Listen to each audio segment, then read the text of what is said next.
Pemerintah Indonesia terus mematangkan rencana pemberian amnesti kepada 44.000 narapidana. Rencananya, amnesti diberikan kepada sejumlah napi, mulai dari terdakwa penyalahgunaan narkoba, para aktivis, termasuk penghina kepala negara. Pemerintah juga memastikan tidak ada satupun narapidana korupsi yang termaksud dalam 44.000 napi penerima amnesti. Berbagai alasan dijadikan dasar pemberian amnesti, mulai dari penyakit menular di antara para napi sampai keanggapan salah tempat bagi para napi pengguna narkoba. Namun, salah satu alasan yang juga muncul di balik pemberian amnesti napi itu, yaitu kondisi lembaga pemasyarakatan Indonesia yang dinilai sudah over kapasitas.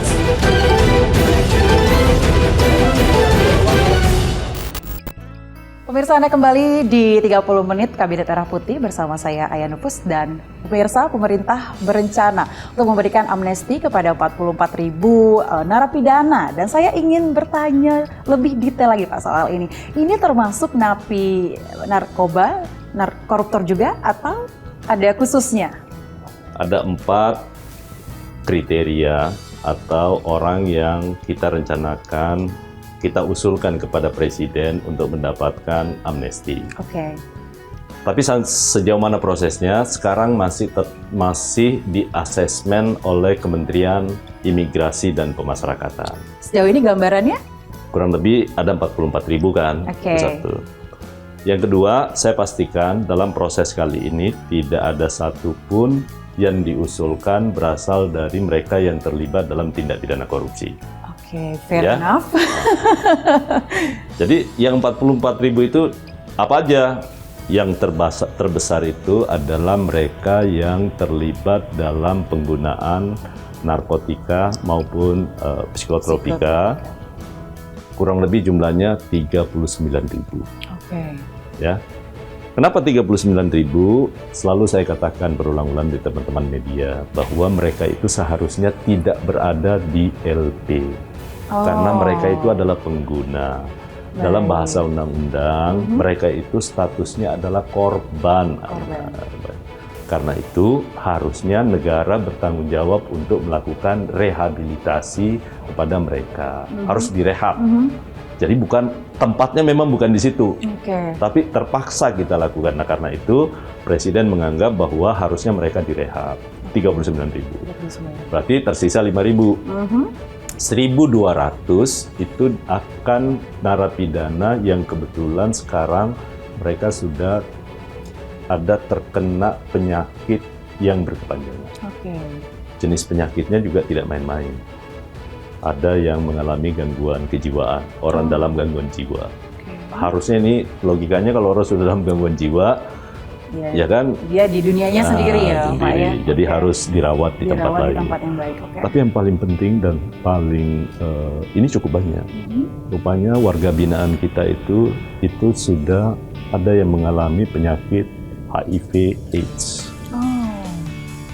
Kalau ini kita tidak benahi, kemudian ini kita biarkan, itu penularannya bisa menyebar. Karena itu pemerintah mengambil itu.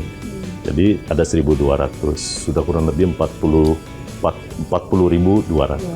Sisanya itu terkait dengan 2 tindak pidana. Satu yang terkait dengan tindak pidana politik, terutama makar terkait dengan saudara-saudara kita di Papua. Para aktivis Papua sebenarnya ini.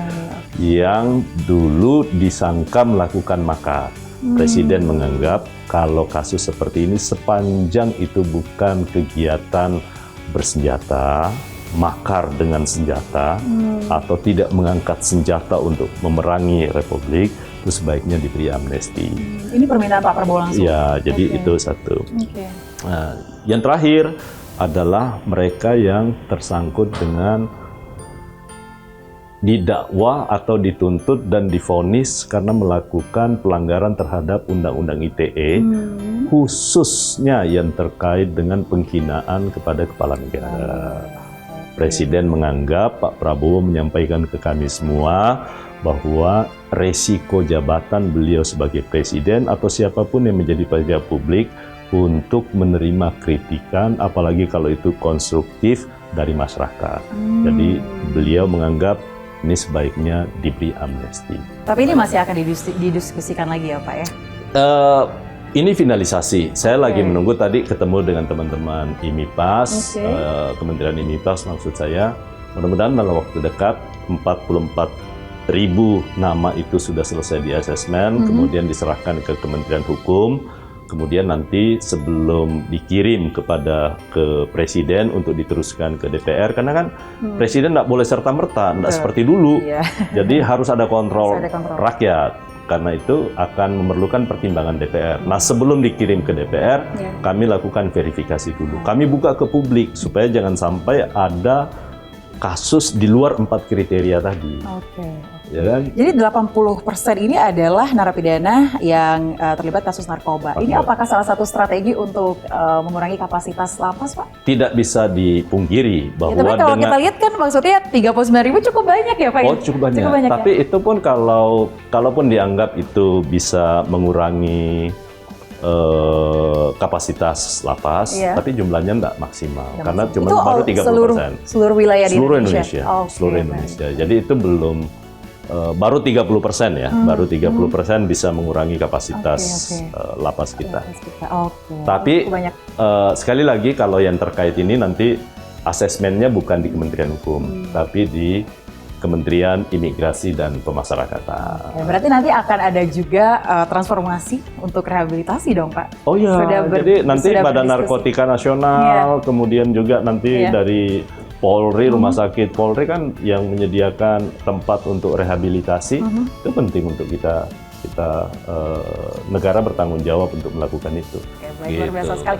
Ini saya sudah mencatat loh Pak, latar belakang Anda yang sangat luar biasa sebagai dosen hukum, kemudian juga pengacara, ketua Balik DPR, dan juga tadi saya katakan mantan kompi DPR ya Pak ya, yang keren banget sempat menduduki kursi DPR.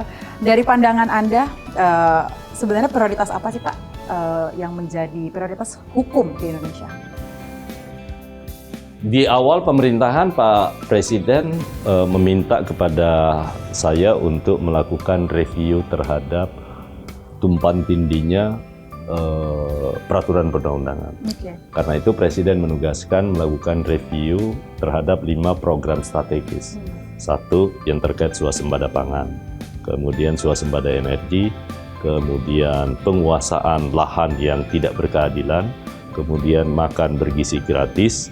Ini semua kami lakukan dan Anda tahu nggak hasilnya? Ini saya tunjukkan. Sudah ditunjukin dokumennya di sini ya Pak ya? Nah, inilah di awal pemerintahan kami sudah Dirjen PP menyelesaikan tugasnya laporan hasil evaluasi peraturan perundang-undangan terkait panca prioritas Presiden. Ini yang akan kami serahkan. Jadi kami kerja cepat untuk memberi rekomendasi kepada Presiden bahwa kalau mau capai swasembada pangan, dari sisi aspek regulasi ini yang harus dibenahi. Ini akan diberikan sebelum 100 hari kerja? Ya, kami lagi minta waktu minta waktu untuk kami serahkan. Jadi ini kami kerja cepat untuk melihat apakah nanti mau digabungkan undang-undang tentang pangan dalam satu undang-undang, kemudian merevisi undang-undang yang saling bertentangan karena dulu ego sektoral tinggi sekali. Nah, karena itu ini rekomendasi yang sudah sangat baik yang dihasilkan oleh Dirjen Perundang-undangan. Ya, setelah inilah tugas yang paling penting, yang paling strategis dari Kementerian Hukum.